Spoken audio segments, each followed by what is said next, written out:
Next on a très spécial MLR Weekly, USA Rugby star turned player rep, Nick Chaveta. Exclusive on-the-ground footage from the Rugby World Cup by our crack staff. Bryan Ray of America's Rugby News with updates on MLR players in the Rugby World Cup.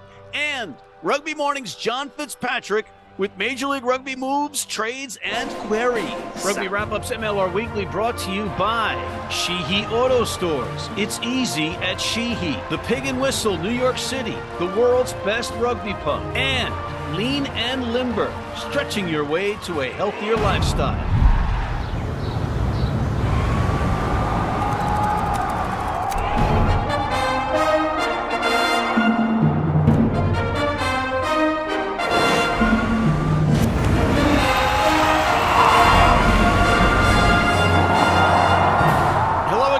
Welcome to MLR Weekly as presented by Rugby Wrap-Up. Matt McCarthy in New York City. Oh, wait, no. I'm in Paris and not Paris, Texas. Paris, France. That's right. Rugby World Cup stuff, baby. And we have a great show for you from France. That's right. We have Nick Chaveta, recently retired from USA Rugby and MLR's Rugby New York. He's going to weigh in on the disappointment of Team USA not being there, but also he is the head of the USRPA, the United States Rugby Players Association, so he'll be talking about the relationship with the MLR as well. We also have Bryan Ray of America's Rugby News with his reports on MLR players in the Rugby World Cup, plus trades, rumors, etc. We also have our crack team of Jonny and Simon Lewis, who once played for Sweden, reporting from the ground in France at the Rugby World Cup. But before we get to any of that, we have our recurring segment, Rugby Morning's Coffee Break, avec Jean Fitzpatrick.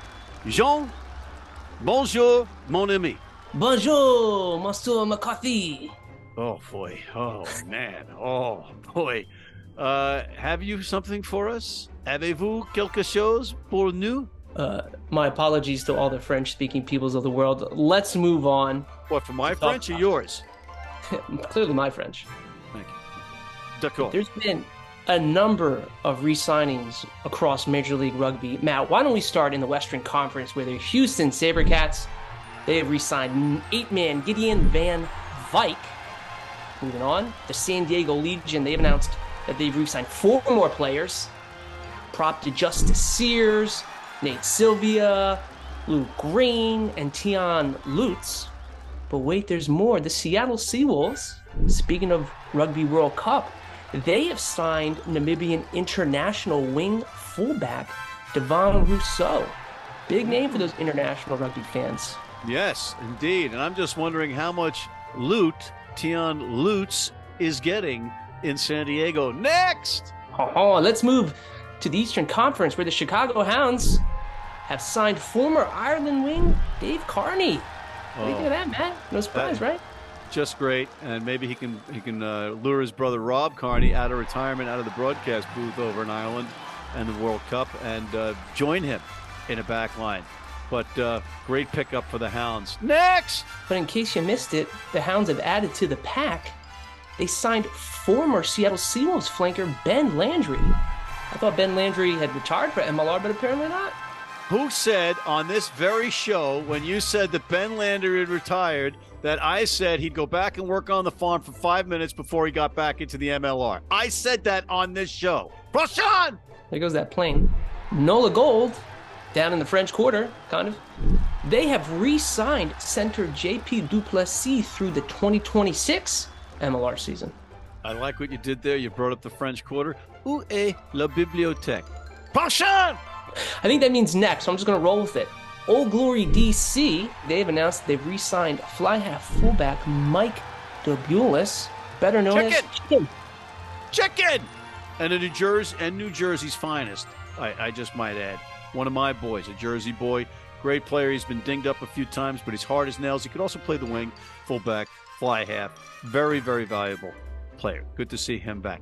Next! This was just days after Old Glory DC announced that they signed former Argentina Sevens international Axel Muller, who I believe will be considered a domestic player. More to come on that. Check America's Rugby News for the official word. And little known factoid, he is the alleged son of Axl Rose. So that's interesting. That should bring some rock star stuff to the MLR. Next! Last but not least, the Toronto Arrows have re-signed flanker Travis Larson. Travis Larson, the better looking of the Larson boys. Josh, don't hurt me when I see you. I'm just kidding. Anything else? Yeah, Matt, did you see this news? USA International lock Greg Peterson has signed a short-term loan with Glasgow Warriors. Now, I bring it up because our colleague Bryan Ray of America's Rugby News shared that Peterson is linked to the Miami Sharks for the 2024 MLR season. So stay tuned for that. That's there's a lot in there. Greg Peterson, for whomever he plays, is an asset. He's a large man. He eats a lot of minutes, and he does a lot of the lunch pail stuff that doesn't show up in the box score. Great signing for whomever he gets. I'm just wondering, with the Glasgow and Scottish Rugby Union connection in D.C., why isn't there some synergy there, guy? What's going on? No, Matt, there goes that plan again. It's great seeing you. All right, I got to get to the airport. Très bien, Jean Fitzpatrick. But now we have to take a break. But before we go to commercial, let's go to Jonny and Simon Lewis on the ground at the Rugby World Cup.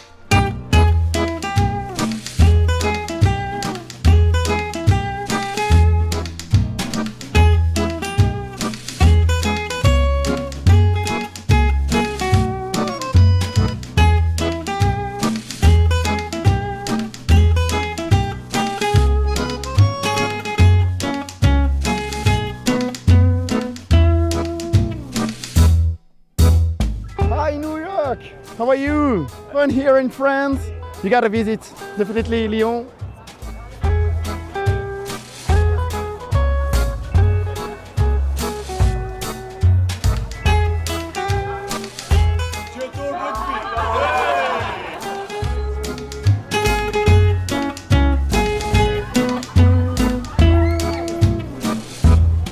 Yeah, we're here in Lyon, France, for the France-Italy game. Let's go and see what's happening over here.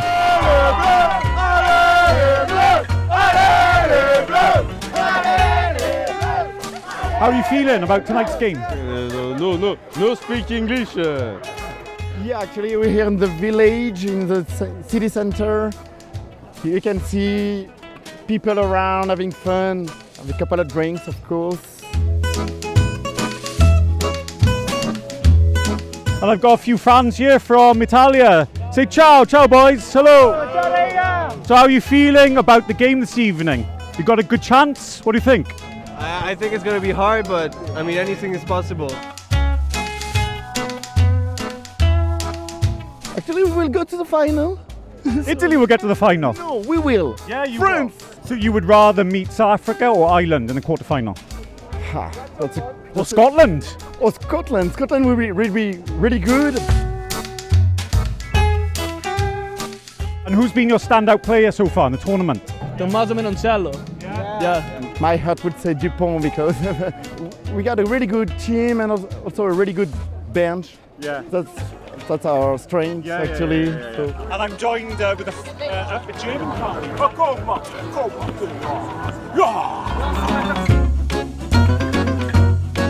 As you can see, Matt, the atmosphere is electric here. The fans are in a good mood, and I can really recommend the wine, Matt, in case you've never tried the wine from Burgundy. Great stuff from Jonny and Simon Lewis on the ground in France, and more to come later in the show with Jonny and Simon Lewis, who get as close as a Welshman will ever get to the Webb Ellis Cup. And it's all courtesy of Irish Rugby Tours. They ain't just Irish, and they ain't just rugby. If you want to go someplace and do it right, the size of your group doesn't matter. Irish Rugby Tours are the folks you got to contact. We'll be right back with Nick Chaveta after this. Digs like a demented mole there. Need a great price on a new vehicle? Sheehy makes it easy. Easy Price shows you our lowest prices on the Mid-Atlantic's largest selection. Find your best price online or at any of our 31 dealerships. It's easy at Sheehy. Sheehy.com. You need your cleats? You need them tomorrow? If you order today by 3 p.m. New York time or noon LA time, they can have them to you tomorrow. Young, old, male, female, if you're playing on turf, if you're playing on grass, if you're playing in the rain, you're playing in the heat, they've got you covered. RugbyNow.com. Go there now. And we're back with Mr. Nick Chaveta. Nick calling in from England. It's good to see you, Nick. How are you? I'm good. Thank you for having me on the show. The folks at home that have been in a cave or in a coma and you don't know Nick Chaveta, he has been Team USA's lock for quite some time until retiring recently, which we'll get to in a moment, but he was also playing with Rugby New York in his final days of his career, and he's played overseas. He's an established professional player. I got to ask you, I'm in Paris, Rugby World Cup. We're not there. By we're not there, I mean Team USA. It's got to be eating at you. And I just wanted to get your perspective on this because you're also doing a lot of other stuff. So this will all be related. What's your initial reaction watching Rugby World Cup matches? Well, I mean, what a spectacle. I think it's been fantastic as now, I'm just a fan, but there is an element of, what could have been that is frustrating, for me to watch as a former player. I think I've spent many an hour thinking about this and, feeling my way through not qualifying and what that meant for me personally, for the sport in the US, for the Eagles.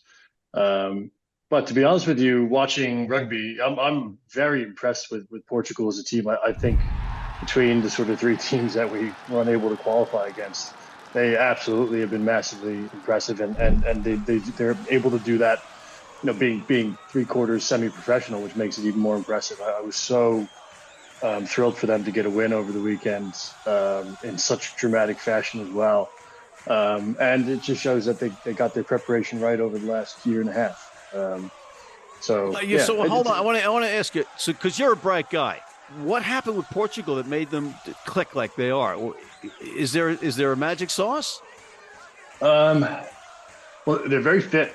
I think they're able to keep up, late in games. They have a really solid game plan, and they just have really incredible backline. That's very well organized and very willing to attack, I think. And there's an element of surprise as well, I think, for teams having never played against Portugal to underestimate some of these guys. But these guys, I think, are due for taking up major contracts in France or wherever. I mean, they're very talented rugby players. They're very fit, and they're very well coached. I think the lineouts in this World Cup in general have been so dramatically different from 4 years ago. The way everyone's structuring their movement and their calls, and I think success rates, and this is anecdotal, I think success rates are much lower for attacking teams. I think defenses have gotten better. I think a lot of teams have resorted to more complex movements and complex calling systems that it leads to lower success rates. Teams have gone away from trying to beat the opposition with speed and are going more for movement and dummies. And I think that makes it tough. And I don't think you see last tournament, I think there was a stat that South Africa lost one line out in the entire tournament. And I don't think you could say that's the case for any team this time around. What is it like seeing your former teammates on Rugby New York? And I see you got the Ironworkers shirt on there. There it is. Yeah. What's it like seeing Teofilo, Ed, Fido, and Robbie Miscu playing for Samoa and Romania, respectively? I mean, it's awesome. It's awesome to see Ironworkers on the world stage. I think it's fantastic for them and their families. Ed for his second World Cup, I think, and Rob, honestly, making that call to move to Bucharest to play for Romania, just as an experience for him. I think just a fantastic choice, and I'm sure he's at the time of his life. I don't think their results have been probably what they wanted, but their team suits alone were spectacular, absolutely spectacular, and he looked unbelievable in the outfit and with his cap. Mm-hmm. And I just couldn't be happier for him. So now a new chapter in your life is the USRPA, U.S. Rugby Players Association. You're part of the leadership. You're the straw that stirs the drink, so to speak. What's this like now? What's the relationship with the MLR as we speak? Where we stand is last year, obviously, we started a public campaign to basically form a players association in the MLR. Run by the players, administered by the USRPA as the sort of de facto union for rugby players in the United States. So we represent the men's and women's 15s and 7s teams currently. So it's the vehicle to sort of do the same in the MLR. So we whipped around for signatures in the league, got a vast majority of guys signed up pretty quickly, and then went to the league and asked them to recognize us, which is the sort of typical route that you go. You prove you have the signatures, and the league typically says, "Okay, all right, well, we'll get this over the line. We'll start talking to you. We'll bargain." The MLR took a different tact. They said no, and kind of that forced our hand to run an election. So in June of last year, we filed for an election with the NLRB, so the National Labor Relations Board, to form an official players association, right? In taking that decision, we sort of guaranteed ourselves a chance to vote on whether or not we'll have a seat at the table.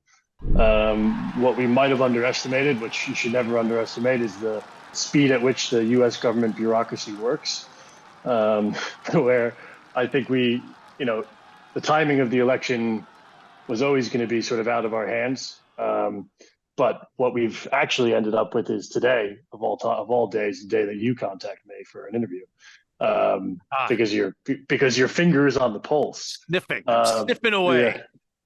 Yeah, is the day that we've been notified by the NLRB that we'll have an election at the beginning of this coming season. The election will be done by mail, and it'll include players who are involved in the MLR for this season.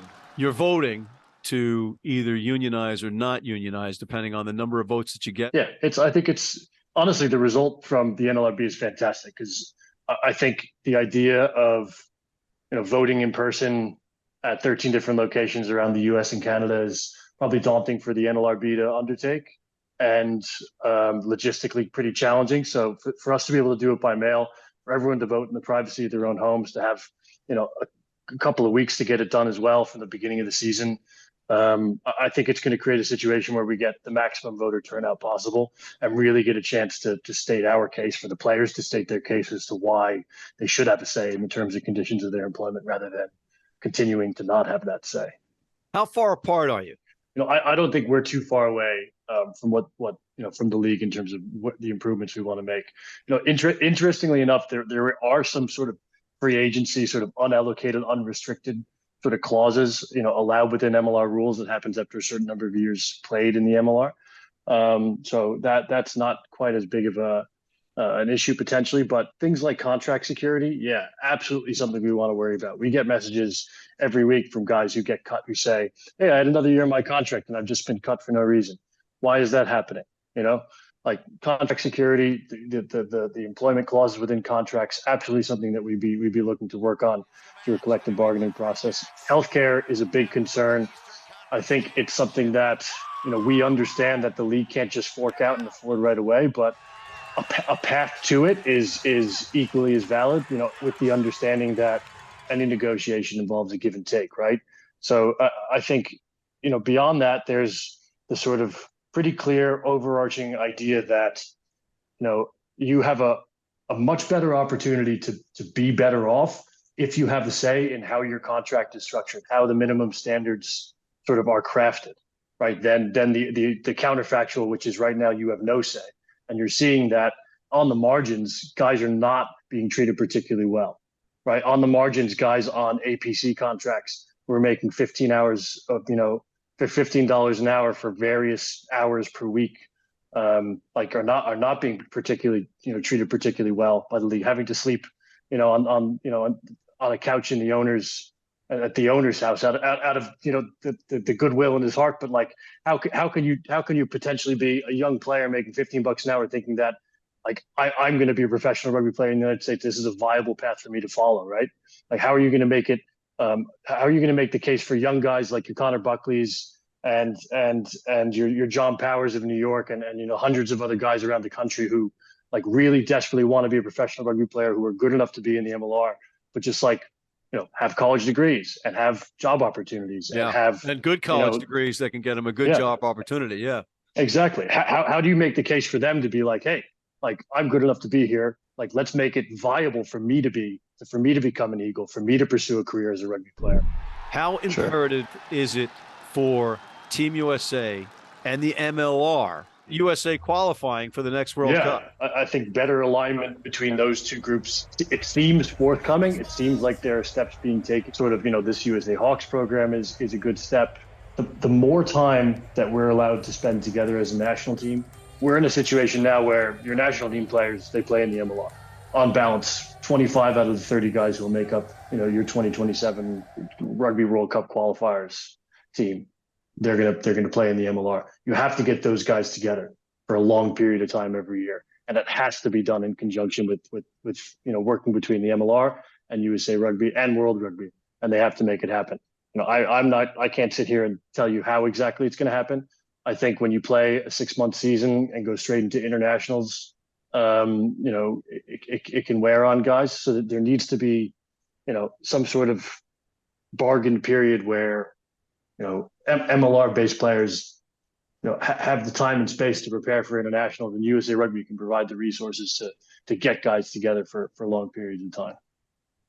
All right. Well, time is something we don't have enough of, because you and I could talk hours about this, and we'll get you on again as the developments come along. Right. But I want to thank you, my friend, for your time and your patience. Nick Chaveta, great having you. Oh, thank you for having me on. We should do a Bruce McLean style show where we just talk for 2.5 hours and it gets posted and here cans unedited, uncut. Hearing the cans hit the ground as he just maybe if we get a beer sponsor, absolutely, no problem. Yeah. Merci beaucoup, Monsieur Chaveta. But we are out of time right now, Nick. We got to take a quick break. Thank you, sir. But before we go to commercial, let's check back in with Jonny and Simon Lewis, who get as close as a Welshman will ever get to the Webb Ellis Cup. So we're having a great time here, and now we're in a tent. If you look over here, I think there's some sort of food contest going on. So can you explain what's going on? So is English. Well, mister, you're on TV now. It's a family show. Okay, Matt, they got me making pasta here. I'm not sure I know what I'm doing.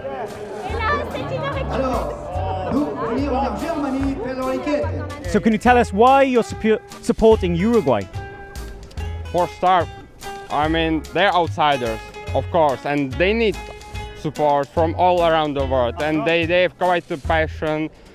Well, mate, we got loads of respect for you and your passion for travelling all this way to support the underdog, Uruguay, and thanks for coming, and this is what it's all about. We love the spirit of the game, don't we, and coming together and meeting fans like our friend here and just having a great time together. Of course, I'm great for that. I can promote rugby in USA anytime. Here you can see they got the trophy.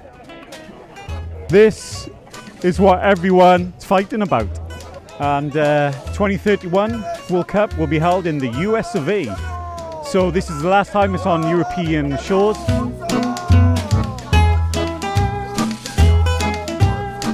And you're wearing a really good shirt. Yeah, I got my classic 1987 France shirt. Come on, you guys are going to do it. Yes. Thanks, guys. Thank you very much. Good luck. Good luck.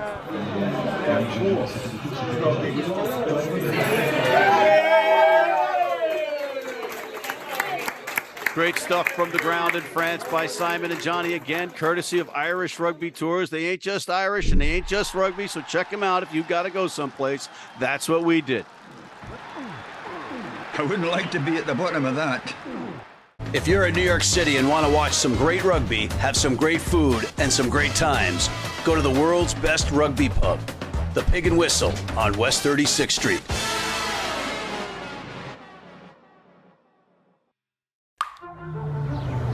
This is the Rugby Odds, where an unlikely pundit panel of a wordsmith, a WWE legend, a rugby star, and a supermodel scour the globe, seeking best bets and bad behavior.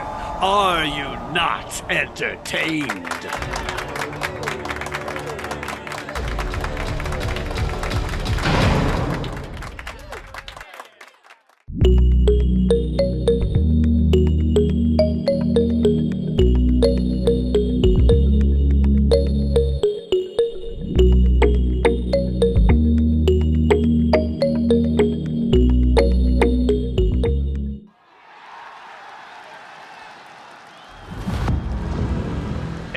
back, and we're back with Mr. Bryan Ray of America's Rugby News. He's from Canada, Nova Scotia, not the French-speaking part of Canada, but he probably speaks a little French, so he'll be able to speak to me because I'm in Paris. Bryan, welcome back.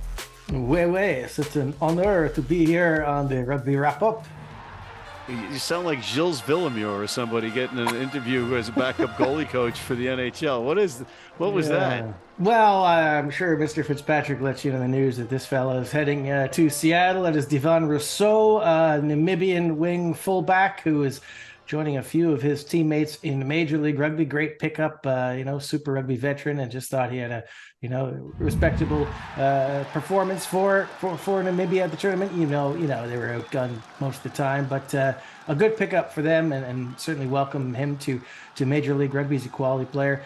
And of course, I've been talking about this guy ever since we heard the news that he was going to Miami. Manuel Ardao, the outstanding Uruguayan flanker, named the top open side flanker of the pool stage. That includes any team according to the official Opta stats. That's how good this guy was. He set that, new one-game record for turnovers in the game. The guy was absolutely outstanding for Los Teros. I think he's going to have an absolute stormer in MLR next season. What else you got for us, Bryan? Well, I happen to be wearing a Utah Warriors hat, which is in recognition of a certain Canadian by the name of Seb Pearson, who has now been signed as their performance manager. A great move for him. So he was a very good player. He was in the Leicester Tigers Academy at one stage, and now he's really learning his trade as a performance analyst. He's been doing some good work with the National Seven sides in Canada, and now he's off to the Utah Warriors. And you mentioned Toulouse, and we can't not mention Toulouse in France in the Rugby World Cup. It's just off the hook. It's great. And I was in Paris, and I wasn't at the match for the debacle that was the England-Samoa match, for which Teofilo Ed Fido of Rugby New York was part of the Samoan squad. And do you have any take on this? Awful call to turn that back. I don't care if you can look at the minutia in super slow motion and say maybe it was correct.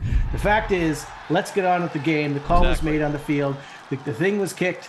Let's move on. Nobody, if you had just left it to try, who was going to complain? And to deny Samoa a famous, look at the score, 1 point. They denied him a victory.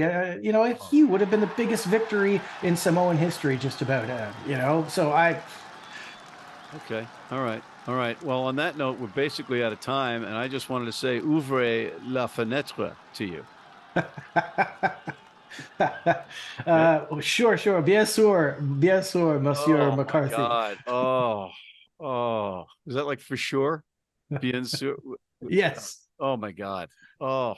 And on that note, we're out of time. I want to thank Mr. Bryan Ray of America's Rugby News, John Fitzpatrick of Rugby Morning, Nick Chaveta of the USRPA, and thank you for tuning in. Please check out our other shows, including the critically acclaimed The Rugby Odds, College Rugby Wrap-Up. Hit that subscribe button on YouTube. Please sign up for our weekly newsletter. It won't kill you. Tell some friends about us, and please join our American Red Cross Blood Donor Team.